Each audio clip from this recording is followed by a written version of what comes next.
Forget New Year, New You. This season is about slowing down, locking the doors, and cozying up at home with the one you really want to do nothing with. Your dog. After the holiday chaos, those quiet nights with a blanket, a podcast, and your pup feel like the reset you actually need.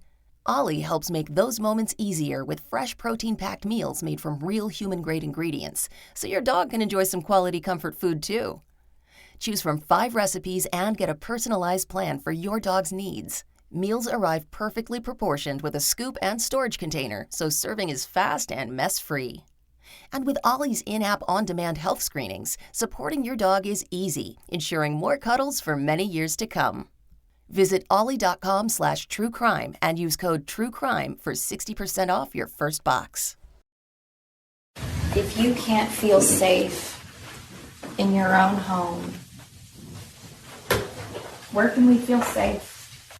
It was just after 2 a.m. on Saturday, October 12th, 2019, when the Fort Worth Police Department received a call on their non-emergency line.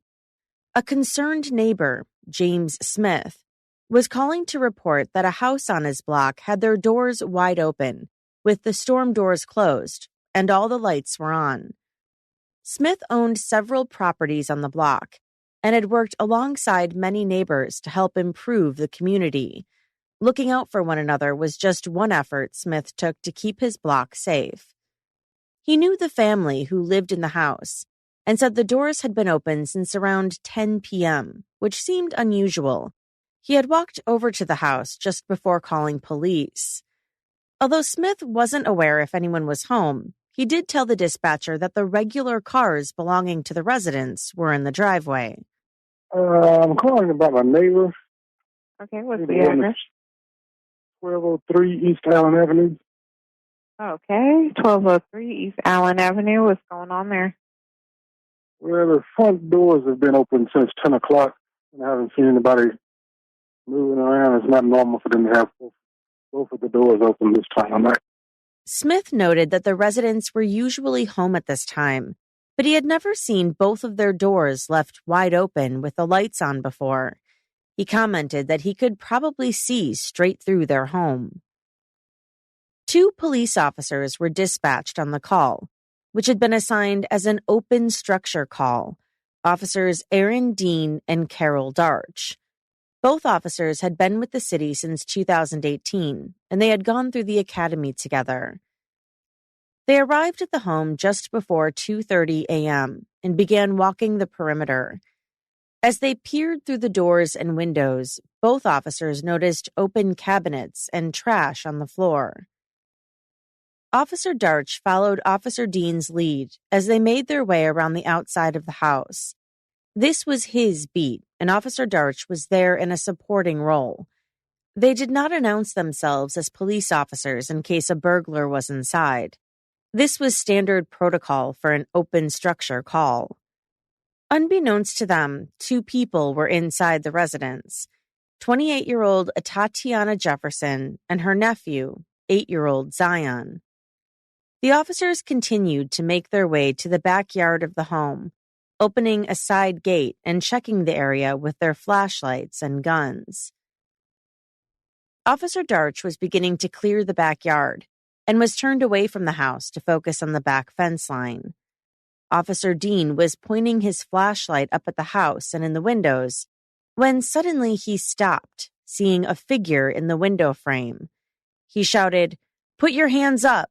Show me your hands!" A shot then rang out from Officer Dean's gun through the window of the home, hitting someone. Screams filled the air.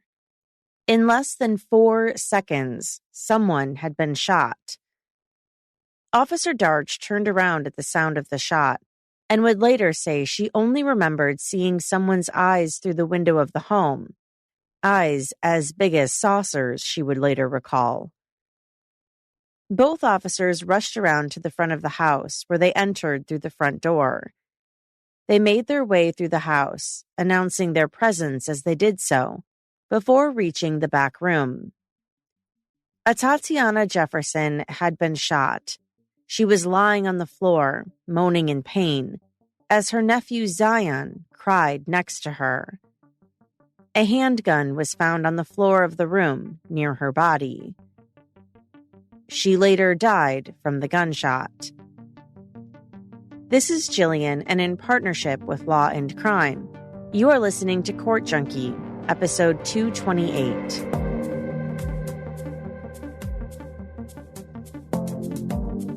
About 2 hours after the shooting, Atatiana Jefferson's nephew, Zion, was taken to the police station for an interview with a forensic psychologist. Barefoot and still in pajamas, he explained that while he and his aunt had been playing video games, she heard a noise outside the home, a noise she believed that could possibly be an intruder. Zion recalled seeing his aunt grab her gun from her purse and point it at the window. The next thing he knew, she was shot and had fallen to the ground. On Sunday, the day after the shooting, the Fort Worth Police Department placed Officer Aaron Dean on detached duty, stripping him of his badge and gun, as well as issuing a personnel complaint. The department then released Officer Dean's body camera footage to the public, along with images of the gun they had located near Atatiana in the room. Later, Interim Police Chief Ed Krause said he regretted releasing the images of the gun found in the home, calling it a bad thing to do. Atatiana had owned her gun legally and even had a concealed carry license. But most importantly, in Texas, you're allowed to defend your home from a possible intruder, even through the means of deadly force.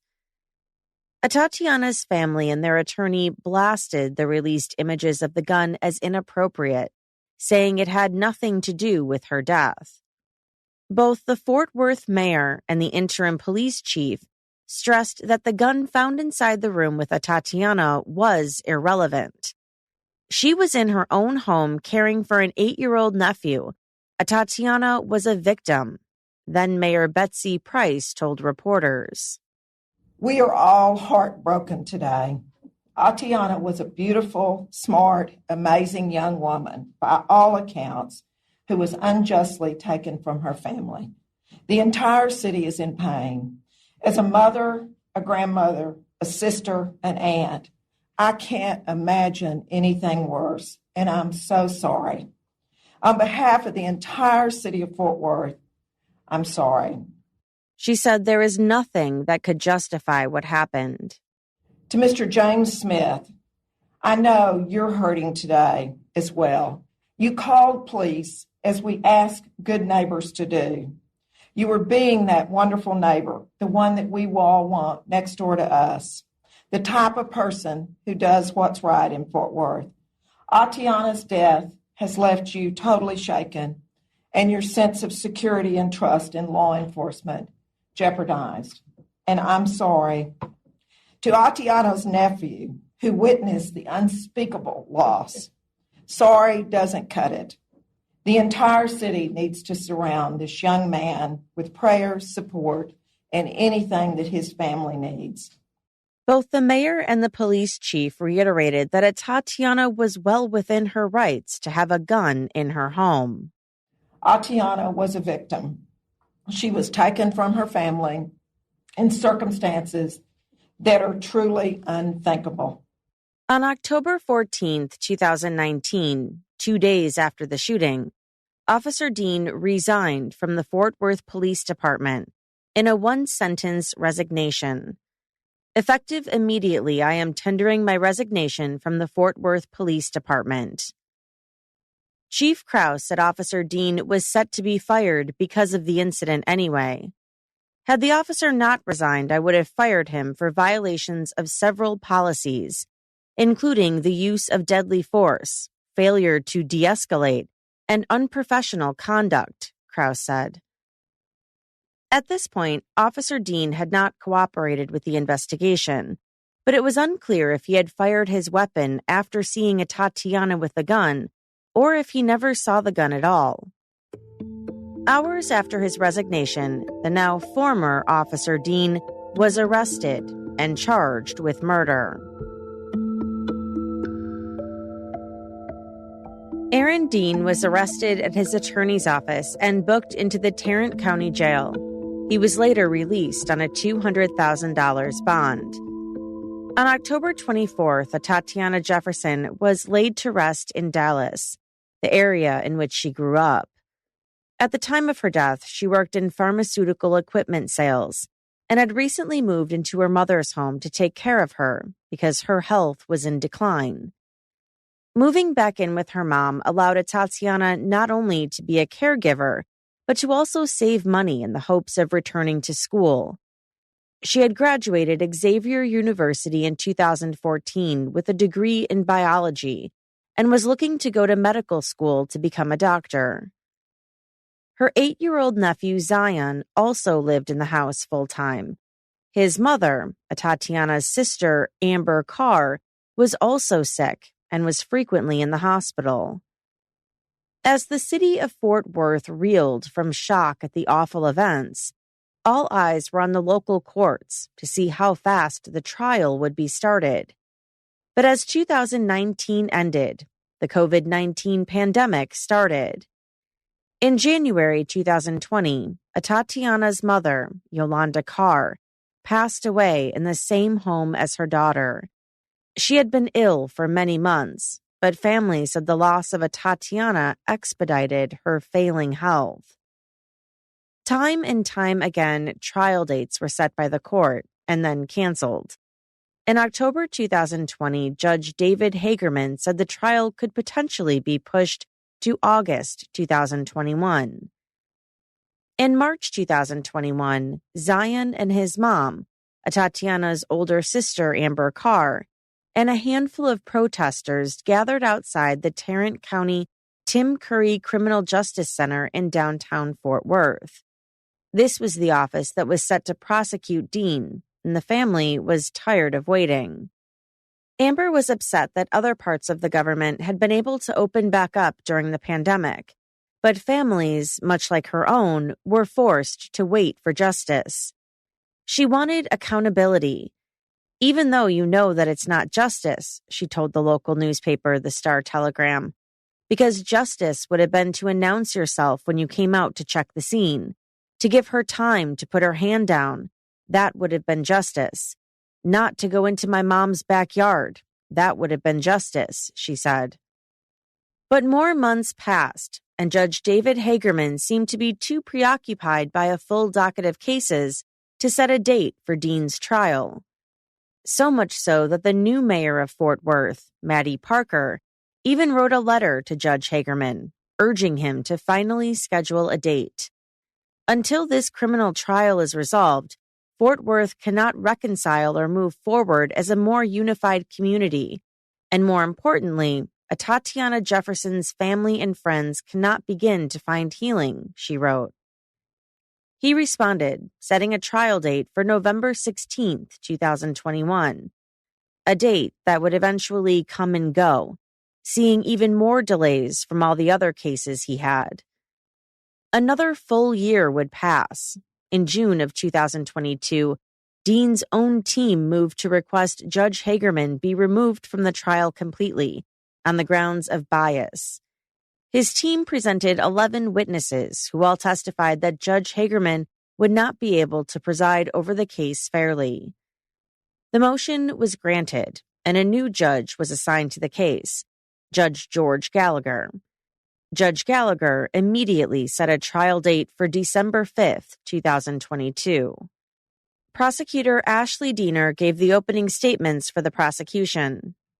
Now, this is not a case that deals with rival gang members shooting each other. This is not a case about a drug deal gone bad or robbery. This is a case about a Fort Worth police officer, a stranger to Atatiana, who shot through the back of her bedroom window in the middle of the night. She was in her home, and should have been sick. Diener told the jury that Atatiana was a caring person and daughter. The day before her death, October 11th, 2019, Neighbors witnessed her trying to teach her nephew Zion how to use a lawnmower. The pair had cooked hamburgers that night, and some of the burgers had burned. So there was smoke. So both the front and the side door of this house, they opened to let that smoke go out. Both of these doors also had storm doors, kind of like those storm doors that they'll have, it's either a screen or glass. That was kept shut, but the main door, the front and the side, were open to let that smoke go. On the night of the incident, it was just Atatiana and Zion. Atatiana's mother was back in the hospital, so it was just the two of them. After they had eaten burgers, Zion went to bed, but Atatiana stayed up to play video games, a common pastime that she enjoyed. Around 2 a.m., Zion woke up and realized that his Aunt Tay, as he affectionately called her, was still awake, so he decided to join her. It was at this point in time, across the street, their neighbor James Smith called the non-emergency number. Prosecutor Diener told the jury that when the officers arrived at the home, they never knocked or rang the doorbell. They just began moving around the exterior of the house and the backyard. As they were walking around, Officer Darch accidentally bumped into Zion's bicycle outside, knocking it over. And at this point, Tatiana was sitting at a computer desk playing video games. Here's something outside.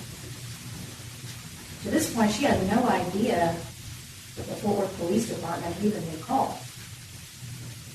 And so you guys are going to learn that as she's sitting in her computer desk, she thinks, oh my God, it's your worst nightmare, right? Somebody's trying to break into your house in the backyard. You're by yourself, and you got Zion. So she goes to her purse, gets the gun out that she owns, and she walks up to the window with her gun, and she's looking outside. At that same moment, Officer Dean walked in front of the window with his flashlight. He yelled to the figure on the other side to put their hands up, and then he fired his weapon. He sees something, he turns, and you will hear, put your hands up, show me your hands up. And I'm talking about, show me your hands, put your hands up.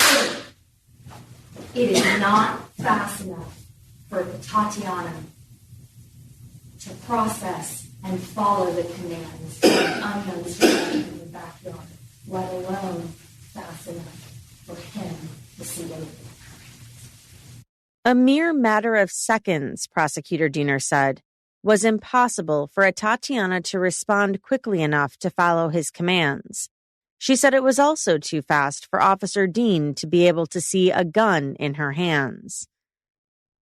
Prosecutor Diener told the jury that it was only after the shooting, when the officers made their way inside the house, that they began to announce themselves as police officers. During this time, according to the body camera footage, neither officer ever said the word gun, and Dean never warned his fellow officer that he had ever seen a gun as the two began sweeping the house. Prosecutor Diener said that when entering the room, Dean never administered help to Atatiana, but instead started looking around. She said it was then when he found the gun laying on the floor with the sight laser on. He could be heard saying something to the effect of, "Looks like we got a weapon here." She said Dean attempted to turn off the laser on Atatiana's gun. When additional officers arrived, he called them to the back room. He then put a blanket on Atatiana's wound to try to help her, but by that time it was too late. Prosecutor Diener said this was not about Dean acting in self-defense, and that the arrest warrant issued shortly after the shooting was enough to prove that. It was murder. Dean's defense attorney, Miles Brissett, delivered the opening statements for the defense. He argued that Dean treated that night as just another workday until he saw the silhouette of Atatiana in the window, holding her gun with a bright green laser on it, and he was forced to act in self-defense. He said because the initial call to the non-emergency number made by James Smith discussed how the doors to the home were open, The dispatcher had listed the call as an open structure. With the category of open structure, Officers Dean and Darch were instructed to respond as if they were arriving to a silent alarm, meaning they were not supposed to park in front of the home to which they were responding. Officers in this situation are also instructed to inspect the structure for forced entry while not making noise. Brissett said the inside of the home looked like it had been ransacked, and therefore they believed it was a burglary in progress. He noted that although the neighborhood had made waves in improving the crime stats, crime does still exist in the area, and that it was common for thieves to stack up items they were planning to steal. As the officers moved around the outside of the house, they noticed a bike and lawnmower left out. He said when Dean looked through the window and saw the silhouette of a person holding a weapon, he gave a command and stepped back, then fired his weapon. That silhouette has a firearm with a green laser mounted on the front rail of that firearm, pointed directly at Aaron, closer than me to you to the window. Aaron has an air conditioning unit to his right, a gate and obstruction of a fence to his left, and his partner is butt cheek to butt cheek behind him. He has no place to go. He takes a half a step back, gives the commands, as part of training, draws his weapon for the first and only time right then, and fires one shot. And tragically, Atatiana Jefferson is killed as a result of that. Brissett said as the officers made their way inside, Atatiana's wounds were incompatible with life by that time. According to Brissett, during Zion's initial interview with police, he said he knew that it was the male officer who shot and not the female officer. He had also recognized the police badge through the window. Zion had said his aunt raised her gun to the window and then was shot. Brissett claimed that although it was legal for Atatiana to own the weapon, it was placed in the line of a Fort Worth police officer with its laser pointed in his direction. He called what happened a tragic accident. Everybody in Texas, everybody in the United States has a right to defend themselves in their home. This is a tragic accident. That gun was placed in the line of a police officer. A green laser was placed on the officer. That officer considered that to be deadly force against him and reacted accordingly. And tragically, Ms. Jefferson lost her life. He told the jury that they would need to decide if Dean's actions, according to all the information that the officer knew at the time, were reasonable.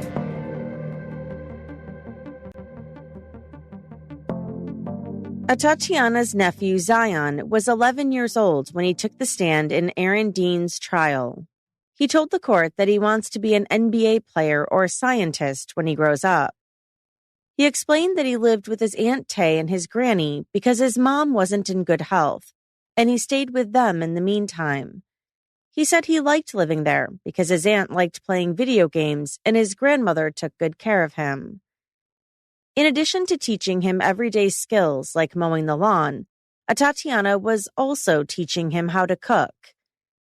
In a rather sweet moment in court, the prosecutor asked him how to make hamburgers, and he replied that you take them out of the freezer and put them on a pan before putting them into the stove. Zion recalled that the night of the shooting, he cooked hamburgers, just like Atatiana had taught him. But I burnt them, he said, with a small smile. He told the court that they opened the screen doors of the home and fanned the smoke out of the house to try to get the smoke alarm to stop. Then they returned to playing their video games.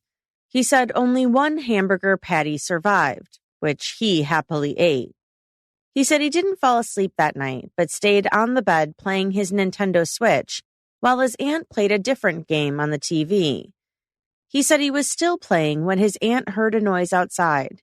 She asked him if he had heard it, and he said no. He was asked if the lights were on in that room, and he said yes. He told the court that Atatiana then grabbed her gun from her purse, which was right next to the table where she was. He said that after she grabbed her gun, she kept it to her side, never pointing it up. This was contrary to his interview shortly after the shooting, where he had said he remembered his aunt raising the gun up to the window. When asked if he recalled saying that prior, he said he didn't. He remembers her having her gun down. "Are you sure she didn't have it up at all?" the prosecutor asked. He said he was sure. Zion also testified that he didn't see a badge when he looked out the window. He just remembered his aunt moving to the window and then falling to the floor. Zion faced numerous questions about the interview he did following the shooting and the inconsistencies of his memory. As the questioning continued, he seemed to have a hard time remembering specific details. The jury was then shown the full video interview that he had had with detectives. At one point in the proceedings, a woman was removed from the courtroom after Judge Gallagher spotted her motioning to Zion several times during his testimony. "I have noticed that throughout the testimony, you have been gesturing to this witness. I cannot have that. Okay. So I've sworn you in as a witness. If you will sit outside in the hallway, and we will call you in when we need you." Absolutely. Thank you very much. Officer Darch was next to take the stand. She said before being an officer, she worked as a waitress. When she graduated from the academy, she wanted to work on the east side of Fort Worth. More calls and more experience, she said. On October 12, 2019, she was finishing her lunch and waiting for a call to come in when she heard the dispatch for an assist unit needed for an open structure. She heard over the radio that Officer Dean was already en route and decided to take the assist spot. Officer Darch was a mile or two away from the house and responded quickly. Both officers initially went to the wrong address and then proceeded to walk to the home. So when you are driving out to 1203 East Allen and hearing that it's an open structure, what thoughts are in your mind, if any? I honestly can't tell you what I was thinking that day. Other open structures, you go to burglary, thinking what you're going to encounter on the call. Are you thinking to yourself, east side, high crime area? Or are you just thinking, I just got done eating and I'm going to go to this call? I just got done eating and go to this call. Okay, all right. When Officer Darch got to the address, she said she remembers thinking that it was an odd time of night for both doors to be wide open. Then they peered through to see the inside of the house. So you look inside. What do you see? The cabinets are standing wide open. Things just thrown about. It looked like the house had been burglarized from the living room, kitchen area. As the testimony neared the details of the shooting, it was acknowledged that Officer Darch had previously suffered 2 strokes since then, which have diminished her memory. She explained the importance of trigger safety, which is taught to all officers in the academy. Pictures of the home were shown in the courtroom. She was asked what made the officers assume the home had been ransacked, as opposed to just being a messy house. She noted how all the cabinets in the kitchen were left open, and trash was strewn on the floor. She described the mess as methodical. She recalled that as the pair began checking the perimeter of the home, they did not announce themselves in case a burglar was still inside. They didn't park outside the house for the same reason. As they cleared the backyard, back to back, Officer Darch was facing away from the house when she heard the shot ring out behind her. I heard him give commands. I started turning, was halfway through my turn, and that's when I heard the shot. Do you remember exactly what words he used in his commands? No, ma'am. You said, so once you turn around, are you now facing what? The window. What do you see? I see Officer Dean. I'm looking just over, I guess that would be his right shoulder, and I can see her face through the window. So the shot is fired. You said you see her over his... I believe it was his right shoulder. You see her over his shoulder. Were you able to tell at that moment that it was a male or female, or could you tell?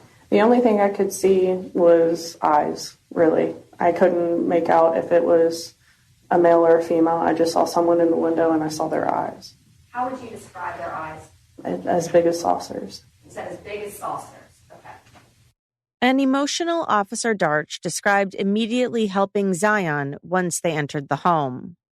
As soon as I came through the door, I heard the baby, and that became my sole focus. What did you do with the child? I got him to come to me. We went down the hallway.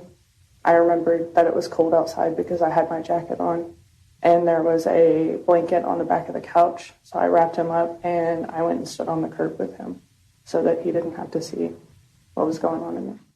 She testified that Dean did not perform any life-saving measures.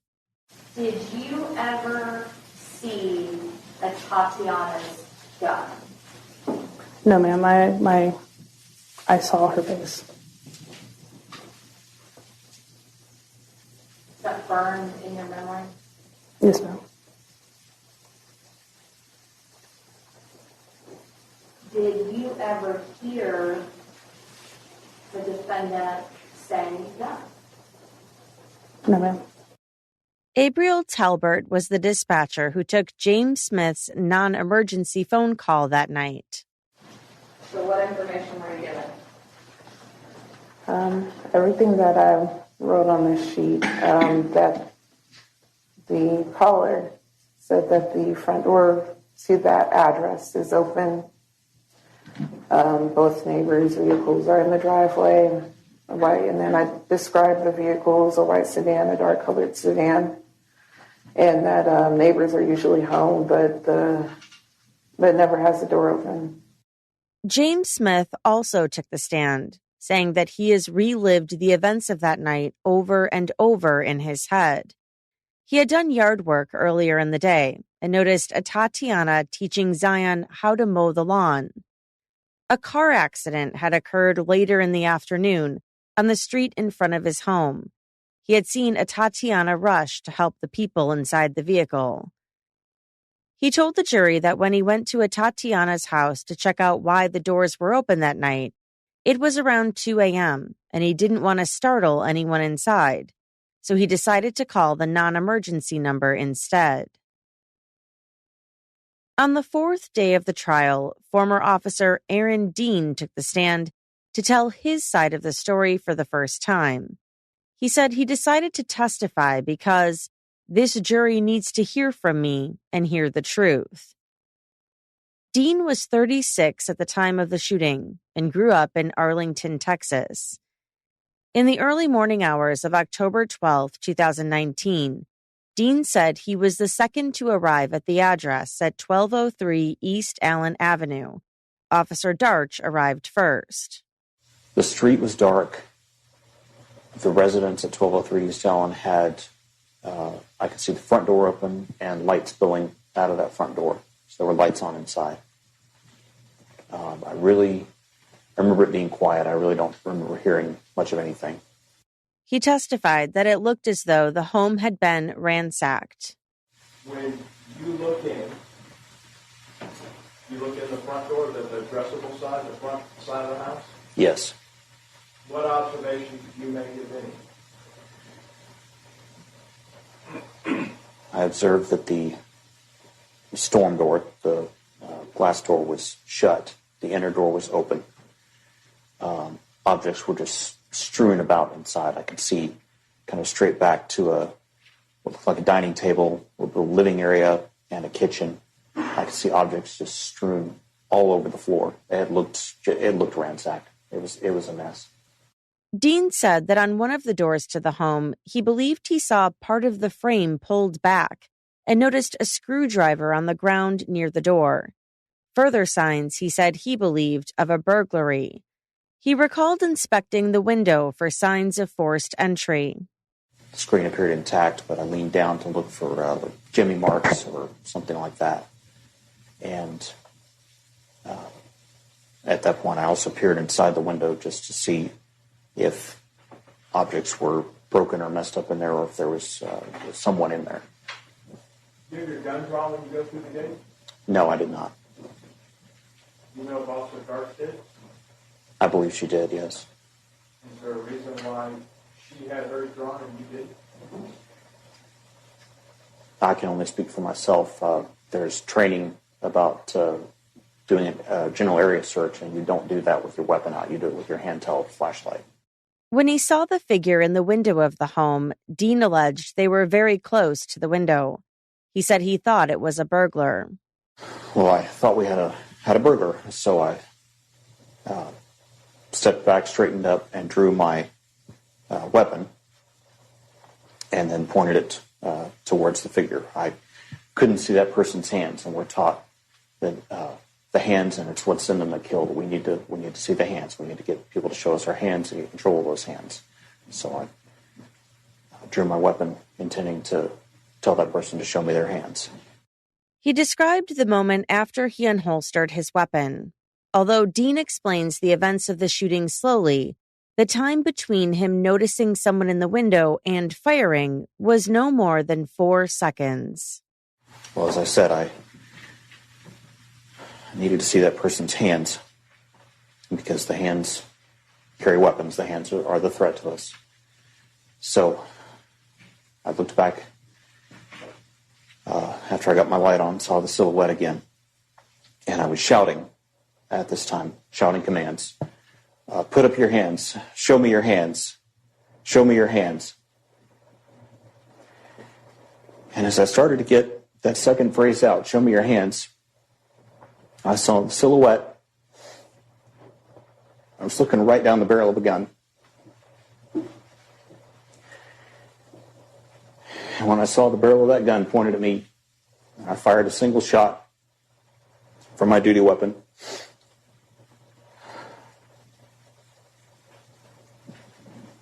And immediately had the flash from the muzzle reflecting off the window. And of course, as my weapon recoiled, the light was bouncing back in my face, so I couldn't see. When my vision cleared, then I observed the person that we now know as Miss Jefferson. I heard her scream and saw her fall like this. And I knew that I'd shot that person. Dean testified that the moment after the shot rang out, he heard Officer Darch call out, "Shots fired," over the radio. He stressed the importance of getting medics there as fast as possible, and he described attempting to even climb through the window to get into the house. The person, obviously we now know as Miss Jefferson, laying face down on the floor. And I really couldn't see anything else in the room. And Officer Darch said, "We got to get in there. We got to get in there." And I said, "Yeah." And I tried to even jerk at the window just to get right inside, but it wouldn't come up. So we started running around the house. On cross-examination, Dean was grilled about rushing inside the home following the shooting. If there was someone inside with a gun, why was he ignoring protocol and rushing into the house? When you got in the house, did you tell Darch there was a gun then? When I found it, yes. Oh, when you found it. I'm talking about in the living room after you opened the fatal funnel of the front door. Did you tell her there was a gun in that house? No. You got another fellow officer from the Fort Worth Police Department entering a home which you have determined to be a burglary in progress with possible armed assailants, and you didn't think to tell your partner, "Hey, there's a gun inside"? No. You didn't think to tell her, "Hey, I saw somebody with a gun"? No. Do you not like Officer Darch? I like her just fine. But you didn't seem too concerned for her safety. If in your head is what's going on, and there's this burglary in progress, and bad guys are there with guns, you let your partner walk into that house without giving her any heads up whatsoever that the bad guy might have a gun. Is that really what you did? We were talking on the radio and yelling commands. He testified that until they reached the back bedroom, he was still under the impression that a burglary was in progress. The prosecutor pointed out that despite this, Officer Darch was made to clear rooms by herself as Dean made his way to the back room. Clearing a room by themselves is strictly against protocol. And I get to that back bedroom. And off to my right, I see a kid. Of course, it's, we know it's Zion. And I'm thinking, who brings a kid to a burglary? What is going on? I see a dog. And at that point, I was just like, never mind. Forget what else. You got Darce. Just shut up and work. Shut up and work. Get the weapon. Render aid to her. Get the weapon. Render aid to the person. Dean said his first focus was to get the gun and move it away from Atatiana. He said he was not able to render immediate aid because he had lost his trauma kit several days before. The defense team also called a use of force expert to the stand, Dr. J. Coons. He testified for nearly 3 hours and told the court that Dean and Darch showed good police work. He testified that both officers were acting appropriately for what they believed at the time to be a burglary call. Dr. Coons called the shooting a terrible event, but stated that Dean's actions as an officer that night were reasonable. He did state, however, that backup would have been needed in a burglary situation, and that, hypothetically, Dean should have called for backup if he believed it was a real break-in. A rebuttal witness was called by the prosecution in the form of forensic analyst Jonathan Priest. He testified that Dean and Officer Darch should have remained at the front door of the home instead of checking the surrounding areas. Priest said the officer's approach to the call wasn't terrible, but it could have been better, and repeatedly said that the cops should have called for backup. In her closing arguments, Prosecutor Diener told the jury that Dean should be held accountable for his actions. He had responded too quickly and made a grave mistake that cost an innocent woman her life. The Fort Worth Police Department has good officers. In fact, I've worked with some of the best officers in the state in my career. I trust them with my family. They actually do serve and protect. They don't have preconceived notions about the East Side. They don't go to certain parts of town and say some deserve to be served and protected, but not others. Only the good parts. Only the parts of town that I want to go to. That's not how it works here. Because our community is all of us. And it was her too. And despite what he thought, when he went over to that house,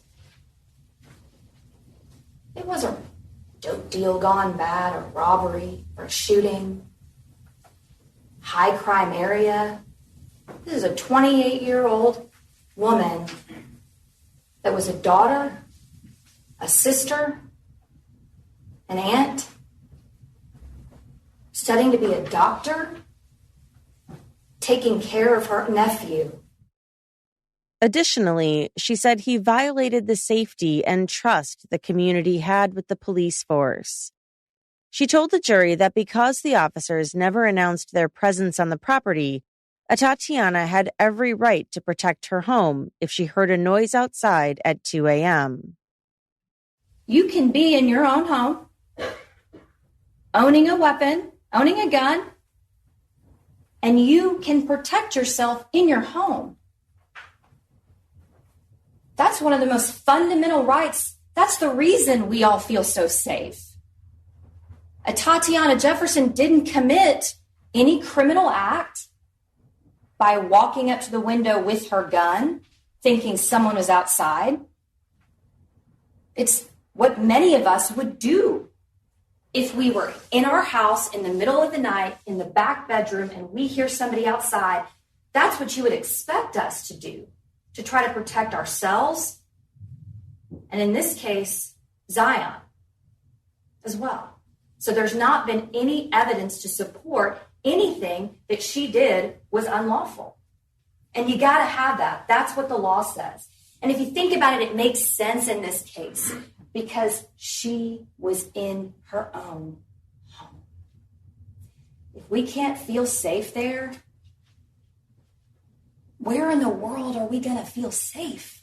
She said, you can't create the danger and then claim self-defense. Defense attorney Bob Gill said during his closing arguments that Aaron Dean, without a doubt, saw Atatiana pointing her gun at him and had no choice but to fire his weapon in self-defense, not only for him, but for his partner. Gill acknowledged that Atatiana had the right to defend herself in her own home, but not when it came to police officers.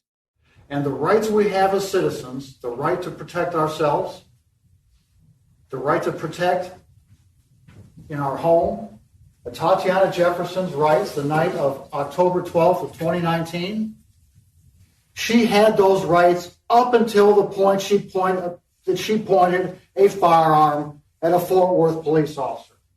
Because we never, under the law, ever have the right to point a firearm at a uniformed police officer.